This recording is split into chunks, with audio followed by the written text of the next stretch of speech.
নারীরা যখন স্নান করতে যায় তখন সেটা শুধু শরীর ধোয়ার জন্য নয়, তাদের প্রথমেই জামা কাপড় ভিজিয়ে নিতে হয়, স্বামীর শার্টের কলার ঘষতে হয়, সন্তানের জামা পরিষ্কার করতে হয়, তারপর বাথরুমের মেঝে ধোয়া, বালতি মগ ঘষা, এসব শেষ করে তবে নিজের স্নানটা শুরু হয়।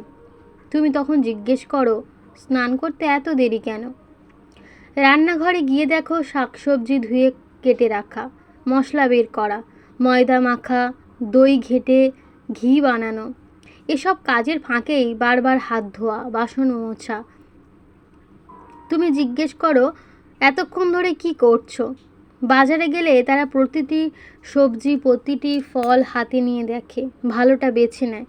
টাকা বাঁচাতে অনেক সময় হেঁটেই বাজারে করে, ভিড়ের মধ্যে সেরা জিনিস খুঁজে আনে। তুমি তখন বলো, একটা বাজার করতে এত দেরি হলো কেন?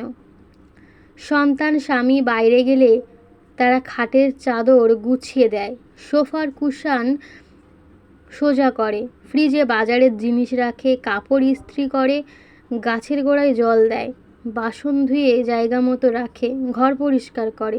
আর তুমি প্রশ্ন করো, সারাদিন তুমি বাড়িতে কি করছিলে? বাইরে যাওয়ার আগে সে বাচ্চাদের জন্য নির্দেশ রেখে যায়, ফ্রিজে দুধ খাবার গুছিয়ে রাখে, কল দরজা পরীক্ষা করে, ব্যাগ গুছিয়ে দেয়, তারপর সামান্য সাজগোজ করে তোমার সামনে দাঁড়ায় যেন তুমি খুশি হও। তুমি আবার জিজ্ঞেস করো, প্রস্তুত হতে এত দেরি হলো কেন? সন্ধ্যাবেলায় যখন সে বাচ্চাদের পড়াশোনা নিয়ে আলোচনা করে, খাবার কেমন হবে তা নিয়ে ভাবে, আত্মীয়দের খবর দেয়, স্কুলের ফি আর বিলের কথা মনে করিয়ে দেয়, তুমি বলো, তুমি কত কথা বলো। দিনের শেষে ক্লান্ত শরীর নিয়ে যখন একটু নিজের কষ্ট শেয়ার করতে চায়, বাবার বাড়ির স্মৃতি মনে পড়ে, সন্তানের ফলাফল নিয়ে দুঃখ পায়, তখন তুমি বলো, কি নাটক করছো? তবুও সেই নারী তোমাকে সবচেয়ে বেশি ভালোবাসে। একদিন এক মেয়ে বাবাকে বলেছিল, বাবা, উঠোনে একটা গাছ লাগাতে পারি। বাবা বললেন, না রে, 4 বছরের পুরনো গাছ একবার তুলে ফেললে আর বাঁচবে না, নতুন মাটি, নতুন পরিবেশ সহ্য করতে পারবে না।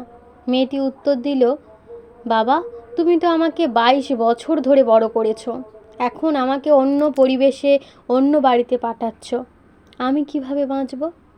বাবা মৃদু হেসে বললেন, মা, ঈশ্বর নারীদের এমন শক্তি দিয়েছেন, তারা নিজেদের শিকড় ছেড়ে অন্য বাড়িতে গিয়ে নতুন করে মানিয়ে নিতে পারে, সবার যত্ন নিতে পারে। সেই শক্তিই তাদের আলাদা করে তোলে। তবুও আমরা অনেক সময় বলি, নারীরা নাকি নাটকীয়, বেশি কথা বলে বা ঘরের কাজ করে না। কিন্তু সত্যিটা হলো, নারীরাই সংসারের আসল ভিত্তি, তারাই ভালোবাসা আর ত্যাগের সবচেয়ে বড় নাম। নারী শক্তিকে প্রণাম, সব নারীর প্রতি শ্রদ্ধা। নমস্কার।